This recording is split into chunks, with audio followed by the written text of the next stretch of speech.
jadi cahaya yang gelap ya. Jadi istilahnya siluet nantinya ya. Jadi objeknya tidak akan terlihat jelas tapi akan hitam. Karena cahayanya akan langsung kena dari sumber cahaya misalnya matahari. Nah, jadi apalagi nanti kalau ceritanya di studio ya, pencahayaan itu menjadi sangat cukup kompleks ya, apa yang harus diperhatikan di dalam proses penggunaan cahaya, apalagi kalau kita ingin mendapatkan satu hasil yang istilahnya dalam fotografi itu kan cahaya itu flat gitu ya. Jadi bagaimana cahaya itu rata gitu ya, soft ya, dan menjadikan objek itu menjadi begitu menarik gitu ya.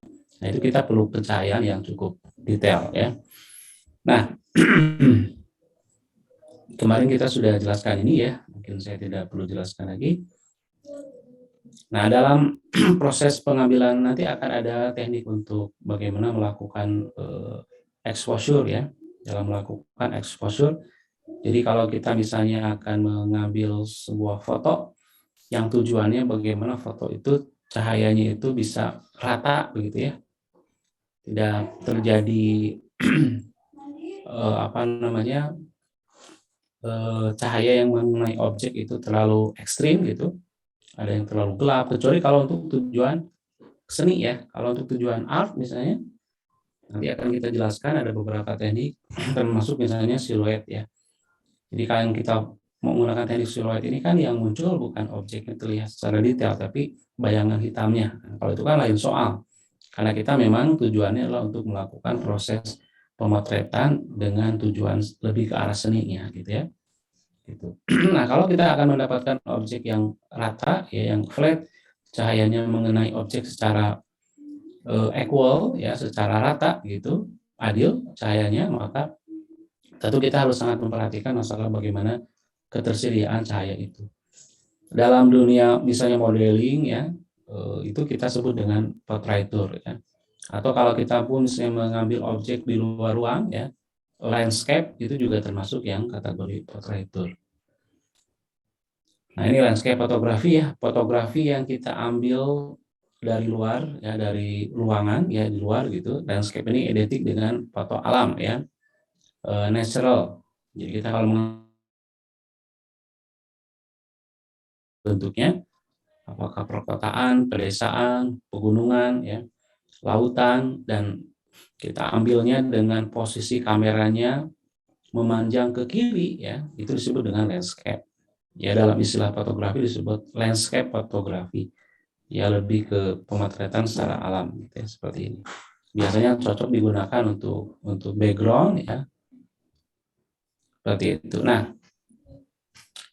cahaya itu bisa kita kategorisasikan sebenarnya ada dua ya kalau dalam penggunaannya cahaya untuk fotografi itu. Yang pertama adalah cahaya, jadi berdasarkan tempat, lokasi pengambilan fotografi itu ada dua ya. Ada yang indoor, ya ada yang outdoor. Kalau indoor tentu saja bisa ditafsirkan namanya indoor kan berarti di dalam ruangan ya. Di dalam ruangan. Jadi pengambilan gambar atau foto pada situasi di dalam ruangan yang dibatasi oleh atap ataupun dinding. Ya. Berbagai macam bentuk ruangan termasuk dalam kategori indoor misalnya kelas, office, aula ya. Atau di workshop, tempat workshop, laboratorium dan seterusnya, itu kategorinya adalah indoor. Artinya kalau indoor karakteristik cahayanya adalah tentu saja dia akan lebih banyak menggunakan cahaya yang bentuknya rekayasa ya, rekayasa itu buatan, dan cahayanya adalah seadanya. Recording in progress. Available light ya. Jadi bukan cahaya yang bersumber dari cahaya utama. Kan seperti di ruangan ini kan ada cahaya. Nah, cahaya itu ditampilkan atau dimunculkan dari lampu-lampu yang disediakan di ruangan ini ya, lampu pijar misalnya ya. Kalau kita misalnya menyebut dengan lampu neon ya, ada yang disebut dengan lampu bohlam ya, macam-macam ya. Tapi lampu-lampu itu tentu saja adalah buatan kita ya, menggunakan teknologi electricity ya, kelistrikan, sehingga kita bisa memunculkan cahaya di ruangan ini. Nah, nanti kita akan melihat ya, kalau di ruangan ini kira-kira harus seperti apa nih cahayanya, nanti bergantung tentu saja dengan tujuannya, tujuan dalam pemotretan itu, karena cahaya juga nanti akan menyesuaikan dengan goals-nya. Jadi goals kita memotret itu apa ya, maka nanti cahaya akan menyesuaikan dengan itu ya. Kemudian yang kedua adalah outdoor ya, pengambilan atau lokasi yang di luar ruangan ya. Jadi situasinya di luar ruangan yang tidak dibatasi oleh atap ataupun dinding ya, kecuali atap langit gitu ya, seperti itu. Yang di dalamnya merupakan ruangan terbuka ya, seperti lapangan ya, kebun, hutan, kan, lautan gitu ya. Pokoknya di luar ruang tanpa ada batasan dinding, atap gitu ya, seperti itu. Nah, dalam situasi outdoor ini tentu saja sumber cahaya yang kita gunakan adalah dari cahaya utama ya. Karena kita di bumi ini kan, bagaimana kalau malam ya? Kalau malam kan matahari tidak ada, yang ada adalah bulan kan begitu ya. Jadi kalau kita misalnya ada namanya night scene ya, nanti ada teknik pengambilan namanya night scene ya. Night scene itu pengambilan foto di malam hari yang tujuannya untuk keindahan ya. Nah, dalam pelajaran kita di pelajaran IPA kalau tidak salah ya, dalam IPA dalam geografi ya, bahwa cahaya yang kita peroleh dari bulan itu pun juga sebenarnya adalah cahaya dari matahari ya, yang dipantulkan kemudian kena lagi ke bumi ya. Di bulan, dari matahari ke bulan, dari bulan nanti kena lagi ke bumi dengan intensitas yang sedikit. Jadi tetap ya, jadi kecuali kalau ada bintang-bintang langit selain matahari ya. Kalau misalnya kita malam-malam kan kita juga suka melihat ada bintang-bintang ya yang juga menyinari, tapi intensitasnya kan sedikit gitu. Nah, itu juga jadi ada bintang langit lah intinya, tapi yang paling dominan adalah matahari gitu. Nah, jadi yang kedua adalah kalau kita mengambil objek pengambilan foto di luar ruang, itu disebut dengan outdoor, dengan sumber utamanya cahaya itu berasal dari matahari, seperti itu. Nah, tentu saja nanti kita bisa melihat mana yang paling besar intensitasnya, ya, tentu adalah yang dari luar, ya. Karena panas juga akan juga menentukan, ya. Jadi panas juga bisa menentukan. Jadi ada ekuivalensi antara besarnya cahaya yang ada dalam ruangan itu, ya, dan akan menimbulkan situasi yang menjadi lebih terang benderang, ya, dengan adanya intensitas ukuran dari panasnya begitu. Kalau kita di dalam ruangan kan tidak panas begitu ya. Makanya kan cahayanya pun juga tidak besar. Tapi kalau di luar ruang yang kita bisa melihat objek begitu detail, apalagi dalam situasi yang sedang cerah ya. Dan kita pun merasakan bagaimana suhunya pun juga akan terasa lebih panas gitu ya. Karena panas itu juga akan ekuivalen dengan adanya cahaya yang ditimbulkan ya. Seperti itu. Nah, kemudian itu dari sisi lokasi kita mengambil objek ya. Tadi saya ulang ada indoor, ya, ada outdoor ya, di luar dan juga di dalam. Nah, yang kedua sumbernya, sumber dari cahaya itu ya. Tadi sudah disebut sebetulnya sumber itu secara istilah ya, dalam istilah fotografi ini sumber ini ada yang disebut dengan namanya cahaya langsung ya. Tadi cahaya langsung disebut direct light ya. Direct artinya langsung, light artinya cahaya. Cahaya yang langsung dari matahari. Jadi sumber utama tadi yang sudah sebut itu dari matahari yang mudah kita kenal itu saja ya. Tadi yang lain-lain ada kan seperti bintang gitu ya, yang merupakan benda langit yang bisa mengeluarkan cahaya, tapi biasanya sedikit intensitasnya. Nah, cahaya ini langsung mengenai benda tanpa terhalangi apapun ya. Jadi tanpa ada objek yang lain yang saya ambil contoh ini ada patung misalnya, patung ya, seorang pangeran dengan kudanya di tengah hamparan gitu ya, di kota, mungkin ini kan dipotong si objeknya. Kemudian ada langsung matahari yang mengarahkan, nah, seperti itu ya. Jadi begitu matahari nyorot langsung ke objeknya, ya seperti ini akan terlihat begitu kontras. Jadi kontrasnya itu tinggi gitu. Nah, kalau misalnya direct light ini seperti ini, ya, arah cahaya, ya, apa sih yang menjadi karakteristiknya, ya. Jadi karakteristik dari cahaya yang langsung mengenai objek di lapangan, ya. Karakteristiknya itu salah satunya adalah di sini akan terjadi bayangan yang sangat kuat, ya. Jadi itu karakteristiknya. Jadi kalau kita akan mengambil objek di luar dan objek itu langsung dikenai matahari dengan arah posisi matahari bergantung, ya. Matahari kan juga kan bergeser, ya, dari mulai terbit sampai terbenam dia bergeser selama 24 jam, makanya posisi matahari itu juga akan selalu berubah. Seperti yang Anda lihat ini, berarti posisi matahari tidak tepat berada di tengah-tengah, tapi ada di sebelah kiri objek, ya.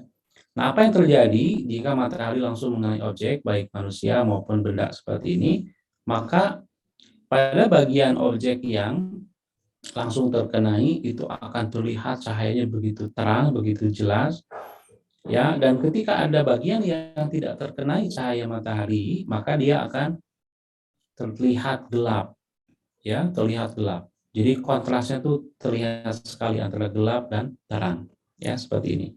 Ini di bagian-bagian bawah di sebelahnya atau posisi yang berseberangan, ya, dengan arah matahari itu akan terlihat begitu gelap. Ini yang bagian bawah, ya, seperti itu. Itu karakteristik kalau kita mengambil objek langsung dengan matahari ini.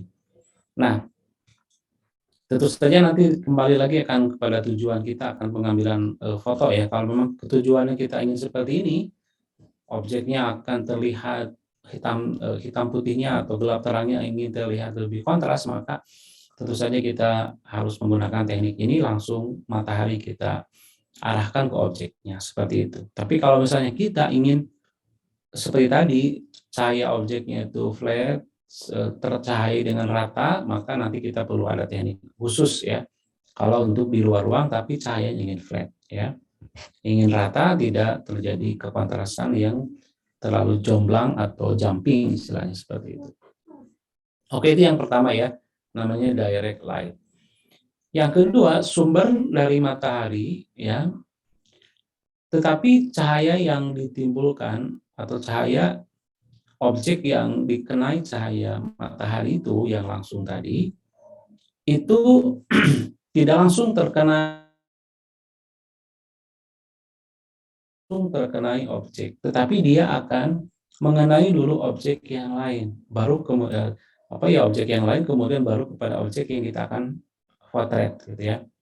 Kalau tadi kan matahari langsung ke objek. Nah, kalau yang sekarang itu matahari mengenai dulu sesuatu, ya, objek, ya, kemudian kena ke objek yang kita akan foto, ya. Nah, ini disebut dengan namanya diffuse light, ya, diffuse light. Diffuse artinya berbaur, ya, baur, gitu, ya, cahaya yang dibaurkan. Jadi tidak langsung mengenai objek, tetapi terhalangi oleh kabut atau awan atau karena debu yang bertebarangan. Ini contohnya saja, ya. Ini kita situasi ini ceritanya lagi di luar, ya, ada yang direct langsung matahari ke objek, ada yang mataharinya tapi terkenai dulu objek lain dan langsung kemudian ke manusia atau ke objek yang kita akan foto, ya, seperti itu. Itu namanya diffuse light. Nah, yang umum biasanya, ya, yang terjadi yang paling alami yang sering menjadi diffuse itu adalah awan, ya. Awan. Jadi kalau misalnya ini di atas ada matahari, kemudian mataharinya kena dulu si cahayanya ke sini, ya. Ini kalau ini cahaya kan dari matahari pasti lurus kan? Dari matahari pasti lurus, kena ke awan. Nah, ketika kena ke awan, maka cahaya yang kemudian akan turun ke objek di bumi ini itu akan mengalami pembauran. Dan arah datangnya cahaya itu tidak lagi lurus, ya. Tapi akan random, istilahnya kan akan acak. Ada yang lurus, ada yang belok kiri, belok kanan, gitu. Ya, jadi cahayanya akan random. Nah, karena cahayanya itu random, ya, akan berbaur tadi, maka kenanya ke objek itu akan lebih soft, gitu, ya. Kalau tadi kan hard isinya itu cahayanya itu hard, ya. Kalau ini kan hard, ya, keras cahayanya itu, ya. Gitu. Terlihat ada hitam dan kontrasnya itu terlihat. Tapi kalau menggunakan cahaya diffuse light seperti ini, objek yang akan terkenainya akan lebih soft ya, lebih halus. Karena tadi arah datangnya cahaya itu juga akan random. Nah, makanya kalau misalnya ini kita contoh nih, kalau misalnya kita ngambil objek foto ya, apakah manusia ataupun benda di situasi yang sedang agak mendung gitu ya, agak mendung, maka itu biasanya hasil fotonya akan lebih soft ya. Tidak terjadi kekontrasan yang tinggi. Seperti itu ya. Nah, ada juga jam-jam yang menjadi patokan istilahnya ya dalam pengambilan foto yang inginnya supaya fotonya itu soft ya. Itu adalah jam sekitar jam 9 ya sampai jam 11 kurang lebih ya. Itu adalah waktu-waktu yang cocok untuk pengambilan objek dengan intensitas cahaya yang rata ya. Atau sore hari ya. Ya sekitaran jam menjelang jam 4 lah kurang lebih, ada di sekitaran 1,5 jam gitu. Itu waktu-waktu yang memang cahaya mataharinya lebih lebih soft. Kenapa demikian? Karena matahari tidak dalam posisi tepat di atas. Dia agak di pinggir sehingga dia akan memantulkan dulu ke gunung gitu ya. Dari gunung nanti mantul lagi ada ke awan, ada ke gunung, ya nanti mantul lagi ke objek seperti itu. Ya, jadi ada timing waktu-waktu tertentu kalau kita akan pengambilan gambar ya di luar ruang dengan hasil yang cahayanya merata dan juga soft, tidak terlalu hard, tidak keras gitu ya. Seperti itu. Nah, itu kalau kita ngambil gambar di luar ya. Ada namanya diffuse light yang dibaurkan. Nah, kemudian yang berikut, ini masih cerita masih di luar ya, di luar ruang. Ada namanya reflected light ya. Jadi reflected light itu cahaya yang dari matahari kemudian dipantulkan terjadi ketika direct light itu memantul dari permukaan tertentu. Jadi matahari kita mantul dulu ke objek. Dari objek tersebut nanti akan direfleksikan, akan dipantulkan kembali ya ke objek yang akan kita foto gitu ya. Seperti itu. Nah, biasanya reflektor yang alami yang sering ada di alam ya, pemantul cahaya yang umum dan sering kita rasakan begitu di alam itu diantaranya misalnya ada air, ada cermin, tembok berwarna putih ya, tembok yang polos terutama warna putih ya, pasir, ya, batuan, jalan aspal ya, terutama pasir misalnya di laut, pasir putih ya, itu akan memberikan pantulan cahaya, refleksi ya, reflektor. Jadi sebagai reflektor itu yang alami ya. Seperti itu. Nah, misalnya ini contoh saja ya. Ini kan tadi ada salah satu bagian dari reflektor, misalnya ini adalah jalan aspal. Ini jalan aspal juga termasuk reflektor ya, yang bisa memantulkan salah satunya. Nah, jadi misalnya matahari dari atas ya, kemudian memantul ke jalan aspal. Jalan aspal nanti cahayanya juga akan dipantulkan lagi ke objek. Ya, sehingga meskipun si bangunan ini ya mataharinya dari atas, tetap di bagian bawahnya itu akan terkenai cahaya secara rata. Kenapa? Karena tadi cahaya yang diperoleh untuk mencahayai bagian-bagian yang ada di bawah yang tidak terkenai matahari langsung itu tetap akan terang karena terangnya dipantulkan oleh objek yang disebut dengan reflektor itu tadi ya. Reflektor yang alami. Karena tadi kita akan cerita, kita juga bisa membuat reflektor yang sifatnya buatan ya. Ini yang alami. Seperti itu ya contohnya. Nah, jadi kalau misalnya Anda berfoto di kolam renang misalnya kan, di kolam renang Anda berfoto ya, maka itu cahayanya bisa memantulkan ke objek. Ya, seperti itu. Ini yang alami. Makanya ini nanti akan ada kejelian juga seorang fotografer untuk melihat bagaimana posisi situasinya. Ya, kalau misalnya kita jeli ya dan kita memanfaatkan reflektor dari alam ini juga akan mendapatkan hasil foto yang baik ya. Seperti itu. Kemudian yang berikut tadi sudah namanya reflektor.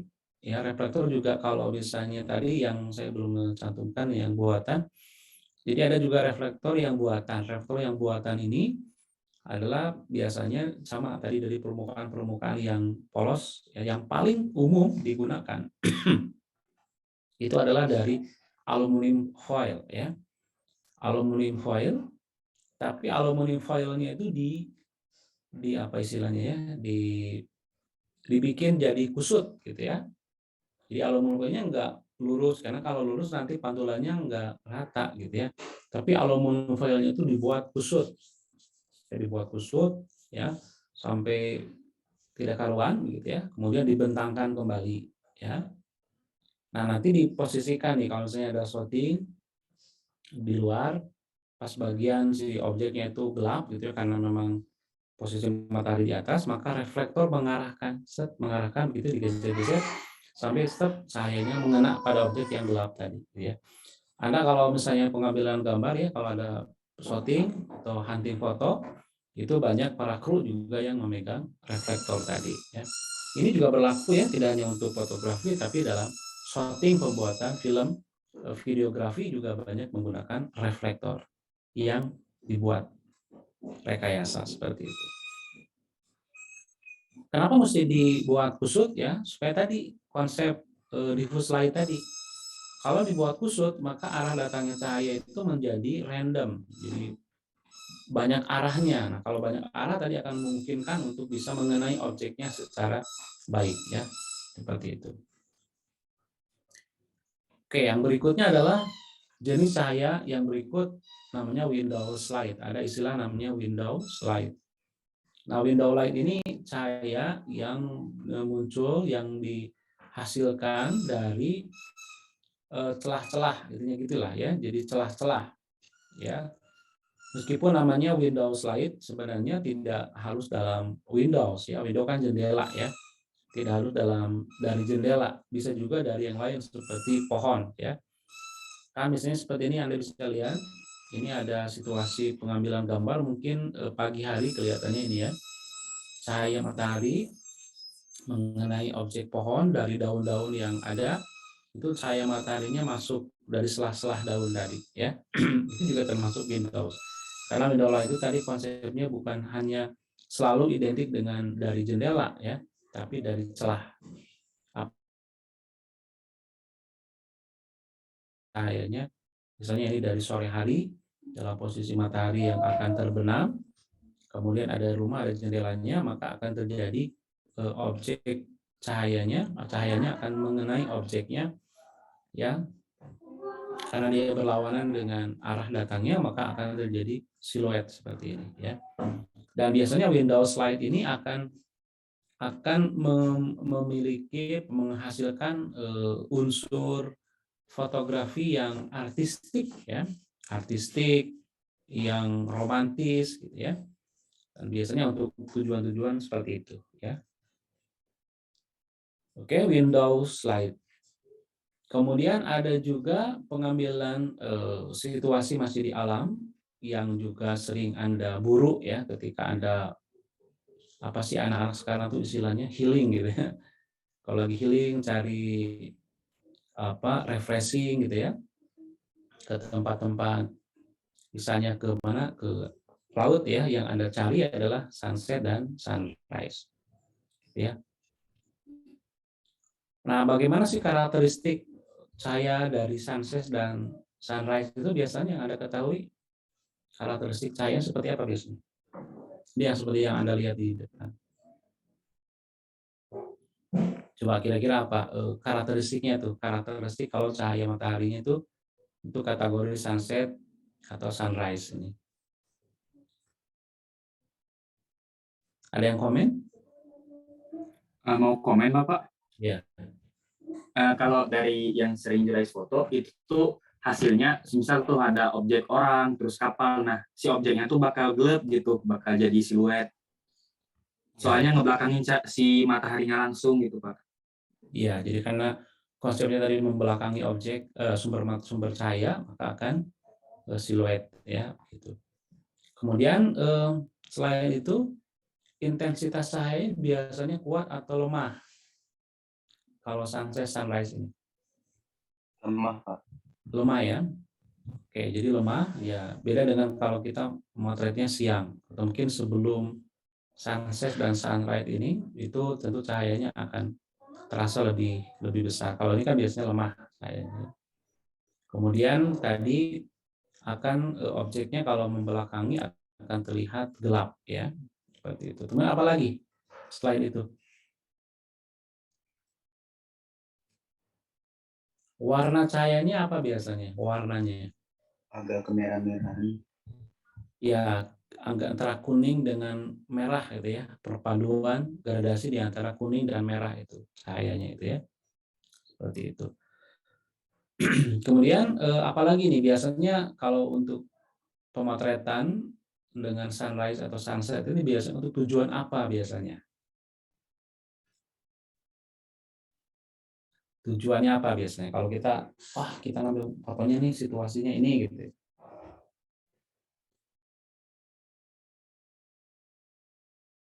Akan kembali pada ada begitu banyak pilihan objek, karakteristik cahaya, tapi nanti ujung-ujungnya adalah untuk keperluan kira-kira tujuannya apa. Misalnya gini, yang tidak boleh dilakukan ketika kita memotret supaya objeknya rata adalah tadi langsung memotret berhadapan dengan matahari. Tapi juga boleh gitu ya, ada sebut dengan namanya glare ya. Glare itu kita langsung memotret ke matahari langsung gitu ya. Atau kita motret langsung tanggal 14 misalnya ya kan, lagi bulan gitu ya misalnya langsung diarahkan si posisi kameranya terutama di matahari lah begitu. Ya kalau tujuannya untuk keperluan misalnya artistik ya, untuk menunjukkan bagaimana posisi atau bentuk matahari ketika dipotret secara langsung meskipun juga ini tidak boleh sering karena akan mengakibatkan bahaya gitu ya karena bisa mengakibatkan matanya kita juga akan terganggu ya jadi harus disiasati juga ya itu boleh juga ya makanya nanti akan bergantung pada tujuan kita sesi pemotretan. Nah biasanya ini menunjukkan ada unsur artistik yang pasti ya artistik kemudian romantisme gitu ya. Ya, ada romantisme kan kalau misalnya dalam film-film ya, ini sering digunakan untuk misalnya untuk relationship ya, situasi seperti ini. Kemudian untuk apa istilahnya untuk refleksi ya. Kalau misalnya ada semacam quotes ya dalam dunia animasi atau videografi itu ada quotes, ada kata-kata bijak itu banyak yang menggunakan si backgroundnya itu situasi di sunset atau sunrise ya, seperti itu. Itu nanti juga diperhatikan ya si objek ini. Karena dia itu backgroundnya itu cenderung gelap, maka kalau kita menempelkan ya kayak misalnya tulisan dia akan lebih kontras ya dengan tulisan yang lebih terang gitu ya. Itu kelebihannya. Nah, untuk teknik ini itu adalah sifatnya alami, jadi kita harus cari momentumnya ini, nggak bisa direkayasa kan. Kalau ini kan jelas timingnya ya, gitu. Sore hari, pagi hari kan jelas, gitu kan. Bahkan waktunya pun juga sedikit. Saya dulu pernah dengan Pak Rudi, kalau tidak salah dulu dengan Pak Ridwan dulu kita pergi ke Malang gitu ya. Kita pergi ke Malang, nah kebetulan ada acara ketemu kolegial. Nah, wah ini kita lagi di Malang nih kebetulan kita main ke Bromo gitu ya. Nah, kita tuh bangun jam 12 malam. Kita bangun jam 12 malam terus kita langsung naik Jeep gitu ya, langsung naik Jeep dari hotel, kita malam-malam kita lagi ngantuk-ngantuk gitu ya, kita berangkat malam-malam naik Jeep. Kenapa harus jam segitu? Ya karena tadi kita mengejar timingnya untuk dapat apa namanya sunset berarti ya, pas matahari terbit ya. Nah, kita ngejar waktu itu gitu ya. Karena itu kan momentumnya nggak lama gitu ya, hanya beberapa menit gitu ya. Sehingga sampai di lokasi itu ya sekitar jam setengah 4 gitu ya, kita dapat momentum itu ya. Karena dalam pengambilan foto yang bagus juga ada memperhatikan masalah momentum waktu. Oke, lanjut ya. Ini sunrise dan sunset dengan karakteristik tadi cahayanya lemah, ya warnanya juga kecenderungan antara kuning dengan merah, dan tujuannya lebih digunakan untuk artistik, ya salah satunya seperti itu. Kemudian yang berikut ada cahaya jenis cahaya yang lain, namanya available light. Available light ini cahaya yang seadanya, apa adanya, ya, bukan cahaya yang direct langsung dari sumbernya, ya. Ini ada beberapa, termasuk tadi Windows Light juga itu termasuk cahaya yang sedikit, ya, apa adanya. Kemudian yang firelight, cahaya yang dari api, ya. Kemudian ada candle light, cahaya dari lilin, ya. Stage light, cahaya dari panggung pertunjukan, ya. Kalau Anda suka nonton konser misalnya atau nonton teater, maka di situ ada cahaya-cahaya yang ditimbulkan dari panggungnya, dari pertunjukan itu juga termasuk available light. Kemudian ada juga yang night scene, cahaya yang ada di malam hari, pemandangan malam, itu semuanya kategori available. Pokoknya ini versusnya adalah cahaya yang kuat, yang langsung direct dari mataharinya. Dan itu tidak terhalangi apapun. Tapi kalau available, kecenderungannya cahayanya sedikit, ya. Ini Anda saya tampilkan, ini pemandangan malam, night scene. Kemudian ini ya, cahaya malam. Jadi kita mendapatkan cahaya dari situasi ini, tentu saja dari gedung. Gedung kan memiliki lampu-lampu. Nah, lampu-lampu itu memancarkan ketika kita memotret, maka itulah yang kita peroleh, ya. Cahaya itu yang kita peroleh, tidak kita peroleh dari matahari, ya. Maka disebut dengan available, apa adanya, yang tersedia di situ, ya. Nah, ini yang firelight. Firelight, cahayanya muncul, ya, ditimbulkan untuk objek. Ini ada orang yang terkena cahaya, cahayanya langsung dari si api yang menyala, begitu. Ini juga sama, mungkin ada sebuah ledakan menimbulkan cahaya, pas kemudian di foto, maka hasilnya seperti ini, ya, namanya firelight. Kalau lagi ada pawai obor misalnya kan, kalau ada acara-acara tertentu, maka cahaya bisa memanfaatkan dari obor yang dibuat, gitu ya, seperti itu. Nah, sekarang concern kita bagaimana supaya cahaya itu bisa merata, ya.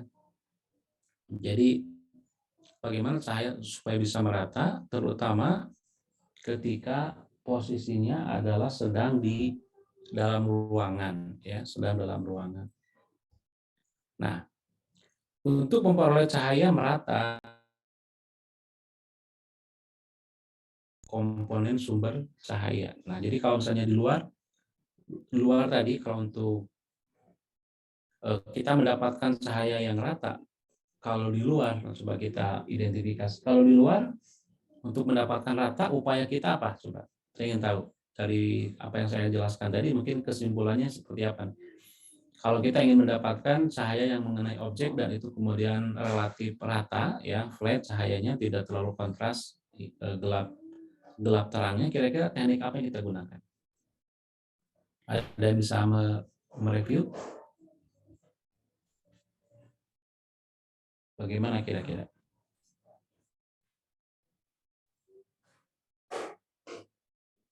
Jadi teknik untuk memperoleh pencahayaan yang relatif merata, tapi dalam situasi di luar ruang atau disebut dengan outdoor tadi, di mana cahayanya langsung dari matahari. Kira-kira gimana upaya kita?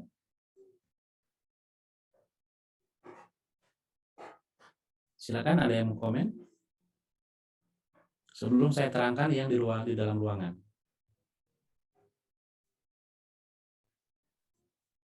Jawab, Pak. Ya. Memakai kan biasa dari atas gitu, jadi di bawahnya pakai reflektor yang tadi, atau bisa juga pakai diffuser, Pak. Pakai apa? Pakai diffuser. Diffuser. Oke, pertama adalah tadi ada diffuser tadi, ya, diffuser. Itu yang pertama. Kalau diffusernya dari alam, ya, berarti kita harus melihat apa? Timingnya, ya. Harus lihat timingnya. Karena diffuser yang alami kan kita nggak bisa menghadirkan awan gitu, ya, nggak bisa kan. Kapan awan itu akan muncul? Jadi kita harus peka terhadap situasi. Jadi kalau kita menggunakan diffuser dari alam, maka kita harus benar-benar peka kapan situasi itu muncul. Nggak bisa ditentukan juga, ya. Nah, itu yang pertama. Kita gunakan memanfaatkan diffuser dari alam. Ya. Yang kedua juga tadi diffuser dari alam juga bisa kita tentukan waktunya. Itu tadi antara ya jam 8, jam 9 ataupun jam 3 sore ya. Kalau kita melihat timing waktu memanfaatkan diffuser dari alam. Itu yang pertama ya teknik kita. Yang kedua adalah tadi menggunakan reflektor ya, menggunakan reflektor. Bisa reflektor dari alam juga ya, tadi misalnya ada air, ada pasir, ada batu, ada aspal ya. Seperti itu juga reflektor. Kemudian juga kita bisa menggunakan atau membuat reflektor buatan. Misalnya tadi dengan menggunakan aluminium foil misalnya ya. Kemudian kita arahkan kepada objek yang tidak terkena cahaya gitu ya. Itu kalau kita di luar ruang. Nah, kalau di dalam ruangan kita tentu saja harus bermain dengan lampu ya. Kita harus bermain dengan lampu supaya mendapatkan cahaya yang lebih merata. Nah, lampu ada 3. Ada key artinya kunci utama gitu ya, lampu utama, key light. Ada fill light, fill itu artinya apa namanya fill itu ya? Memenuhi gitu ya. Jadi cahaya yang bisa memenuhi keseluruhan dari ruangan itu gitu ya. Fill light itu. Kemudian ada backlight. Backlight itu kan dari belakang. Ya, cahaya yang akan menerangi pada posisi di belakang. Nah ya, jadi kalau digambarkan seperti ini ada key light-nya yang langsung mengarah kepada objek. Kemudian di sini ada fill memenuhi ruangan. Fill light juga bisa seperti misalnya kita nih ada ruangan, kemudian di ruangan kita ada lampu di atas ya. Itu kategorinya fill light, karena lampu di atas itu akan memenuhi keseluruhan ruangan kita gitu. Makanya kan posisinya selalu ada di tengah dan itu simetris kan begitu. Jadi kalau kita memasang lampu kan jarang memasang lampunya di pojok gitu ya, tapi selalu di tengah-tengah ya. Supaya apa? Supaya rata, supaya fill tadi memenuhi keseluruhan dari ruangan itu gitu ya. Kemudian ada backlight, cahaya yang diarahkan untuk memenuhi di bagian belakang. Jadi kalau misalnya villa ini sudah memenuhi ruangan seluruhnya, kalau hanya key saja nyorot ke bagian objek, maka di belakang akan kuat begitu. Nah, untuk menghilangkan bayangan yang kuat di belakang itu, maka kita memasang lampu untuk menetralisir cahaya yang dari belakang. Itu kurang lebih ya. Jadi kalau misalnya dicontohkan lagi nih, ya ada objek yang terkenai cahaya, ya bagaimana supaya cahaya rata ya. Ini kan key light-nya nyorot ke bagian depan ya. Nah ini supaya ini yang cahaya yang di sebelah ini pun juga masih terkenai cahaya di belakang, di bagian yang tidak tersorot oleh key, maka dia akan memanfaatkan fill light-nya. Supaya yang belakang juga bisa terkenai, maka digunakan yang fill light. Jadi memang harus ada 3 minimalnya. Ya, kalaupun misalnya key light-nya ada 2, fill light-nya ada 2, misalnya kan backlight-nya ada 2, boleh saja ya. Ditambahkan posisi kanan kiri ya.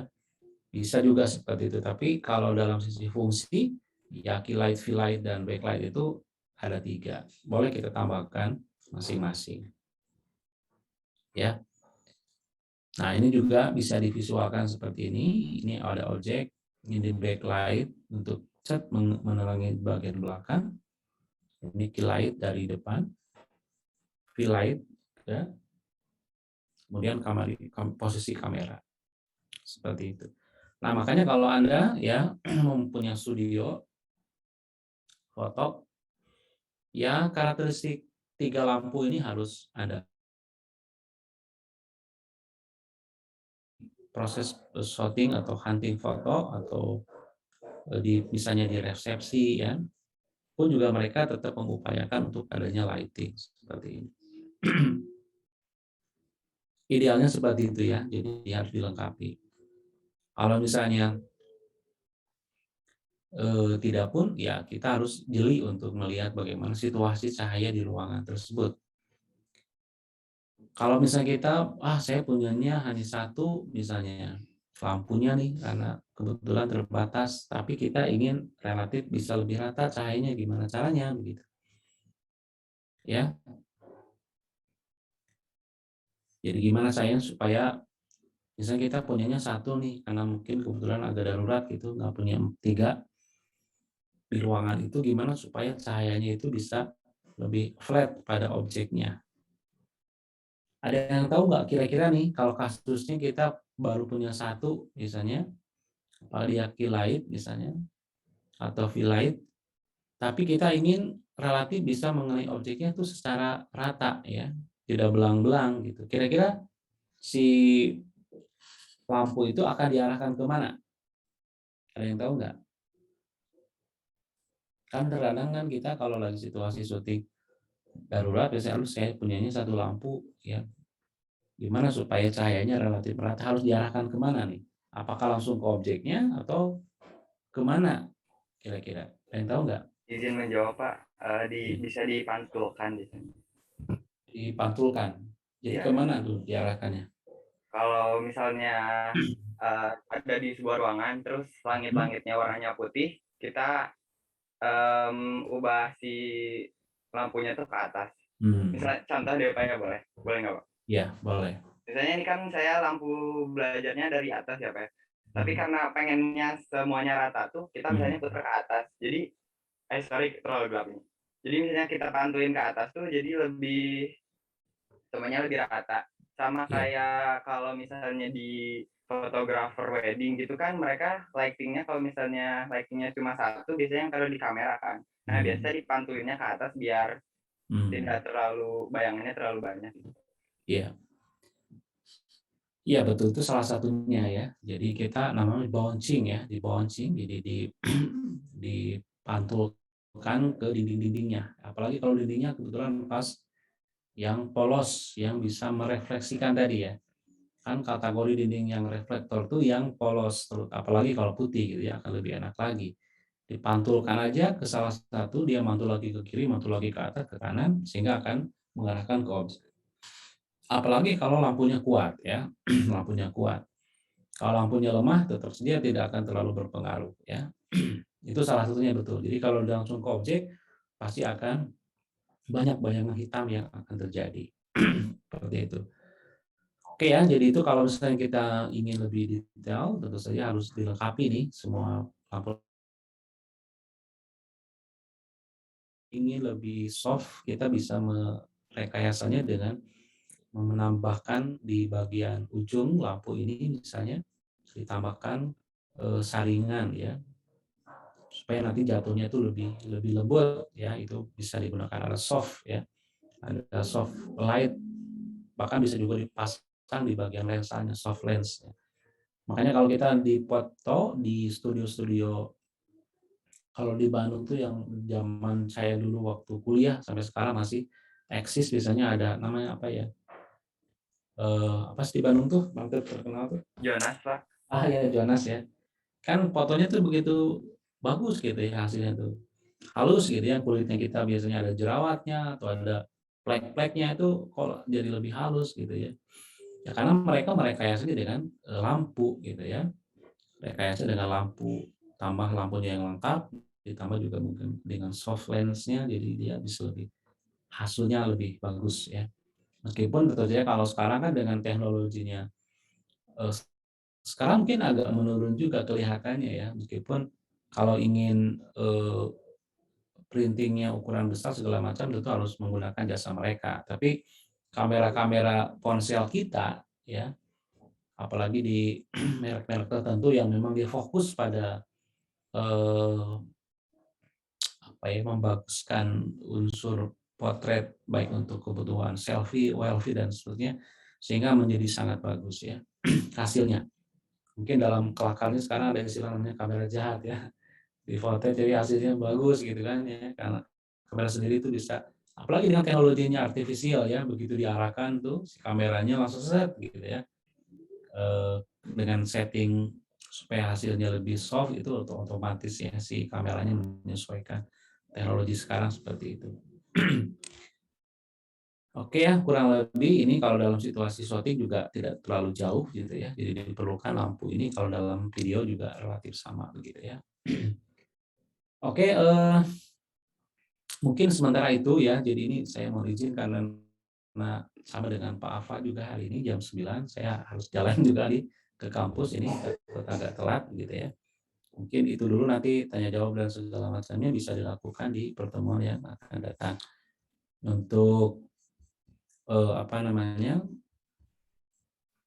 materinya nanti bisa dikirimkan. Ini mungkin materinya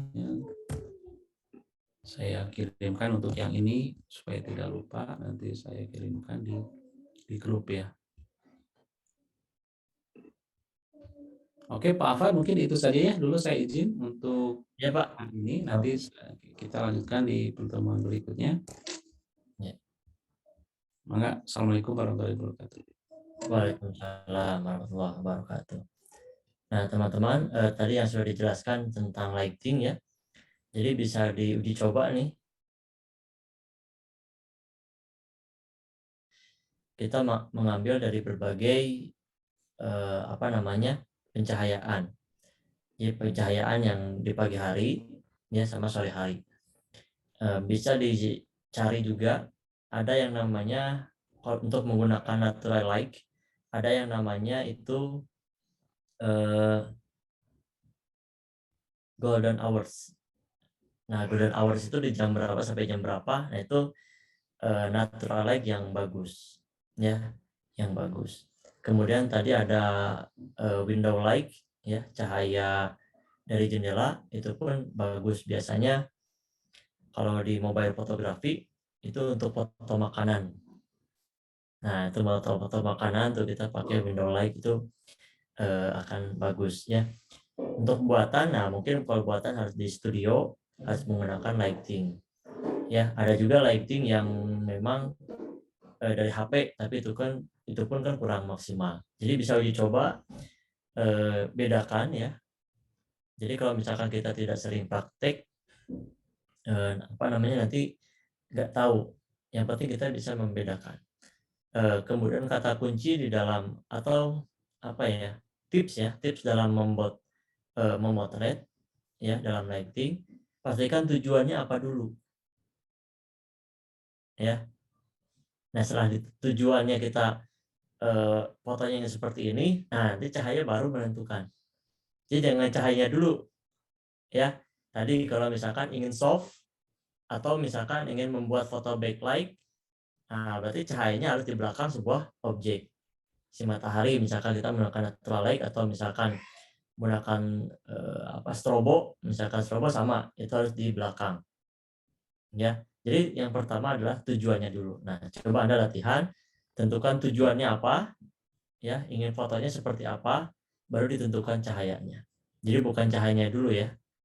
Nah, kita dirubah persepsinya, jadi tujuannya apa dulu.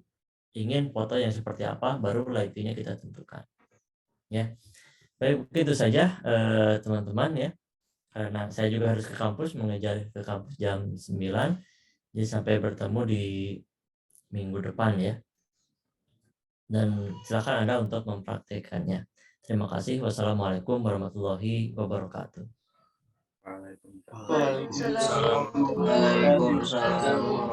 Terima kasih Bapak. Terima kasih banyak Bapak. Recording stopped.